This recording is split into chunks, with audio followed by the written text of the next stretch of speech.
You know, when I said, let's develop national energy development plans, you assumed that I was talking about centralized big power stations. But I don't think you heard me, okay? And for sure, you haven't read the plan. But what we propose here is that every country is different. It has different needs. There's going to be a need for distributed generation. There's going to be a need for central power stations. There's going to be a need for base load. There's going to be a need for energy efficiency. That's all in the plan to be customized country by country. And each country is going to have to make its own decisions. How interconnected is it, you know, on a transmission grid? Or maybe it's too expensive to run a grid. And maybe you're going to be selling your small solar power systems. That's fine. You get to the same point, you make money, countries are happy, the planet wins. So I'm not advocating central power stations. I'm advocating a thoughtful approach to the portfolios that we currently have. It would have been great, you know, if fuel cells showed that they were cost-effective, or some other technology that's on Mars right now, or Pluto, or somewhere else that we don't know about. But let's not forget about innovation here, okay? You know, you two are over there, and you are innovators. And that's got to be part of a country's energy development plan, the new technologies of tomorrow. That's what we're looking at in this country and other countries. So why can't we take that out to the developing world? So the plan does accommodate your views. We just have to figure out a way to pay for it. Okay? To your point, Galapagos, perfect case study, and I would advocate this in a heartbeat. UNDP came up with the plan.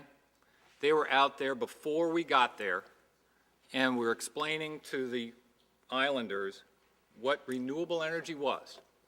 You know what it was? Their own energy. They own the wind, okay? They own their destinies. It was for environmental protection. Jessica had happened. No more fuel spills, or lower risk of fuel spills, for the tourism industry to keep coming back.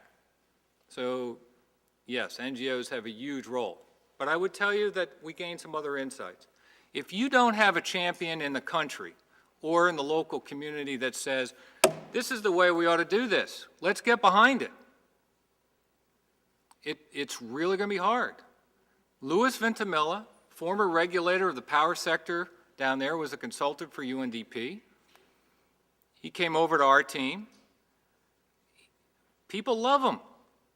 He's an insider in the country, and he's an advocate for turning the country a different way. You need a champion. You need children.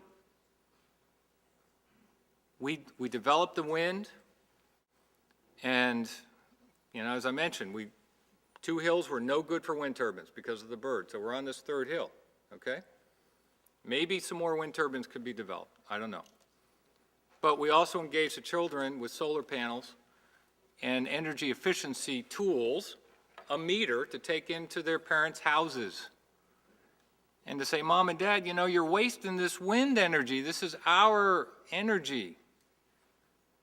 You know, can't we put duct tape over that leaky gasket around the refrigerator? And let's do a bunch of other stuff. So the kids were really helpful.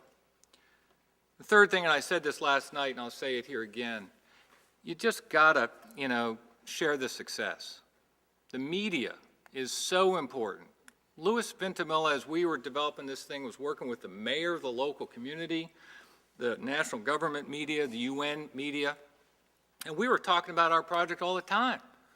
So basically, everybody could go to a website or look in the newspaper or get on the, you know, hear the radio, and they were tracking our progress, and it was great. Fortunately, it was a success. But, you know, going through those communication channels in a broad way is so important, so important. Thank you, Mr. Loeffelman. I'm sure that everyone could continue to share insights. I do want to be mindful of the closing speaker and that agenda. There will be a pause prior to that of 5 minutes, I was told. I would just like to thank all of the speakers. I hope that you have had the opportunity to hear a diversity of insights and perhaps raise a few more questions. I did want to clarify, since a couple of people picked up on the point I raised, that when I say NGOs, I've also noticed that among the NGO community that works on this issue, there is definitely an underrepresentation of organizations and communities in developing countries. So just to be NGO alone is in itself perhaps not even sufficient.